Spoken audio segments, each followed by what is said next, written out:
ভাইরে ভাই, এবার শেরপুরের সত্যবতী সিনেমা হলে ভিড় সামলাতে পুলিশ মোতায়েন করেন সিনেমা হল কর্তৃপক্ষ, যা বাংলা সিনেমার ইতিহাসের রেকর্ড।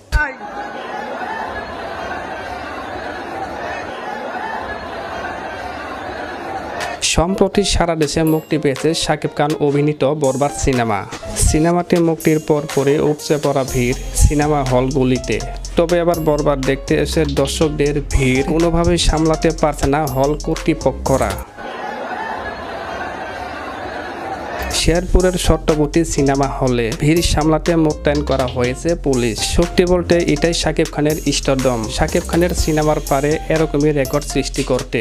বরবাদ সিনেমার পরিচালক তার ফেসবুক পেজে জানান, দর্শকের অতিরিক্ত চাহিদায় লায়ন সিনেমায় আজ বরবাদের স্পেশাল লেট নাইট শো রেখেছে কর্তৃপক্ষ। Show time 10:50।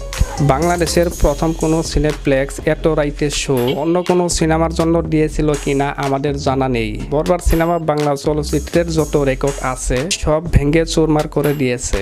সো গাইস, বরবাদ সিনেমার এমন কেয়ার্স দেখে আপনাদের কি মন্তব্য অবশ্যই কমেন্ট বক্সে জানিয়ে দিবেন। আর বরবাদ সিনেমার নতুন কোনো আপডেট পেতে এই চ্যানেলটি এখনই সাবস্ক্রাইব করে আমাদের পাশেই থাকুন।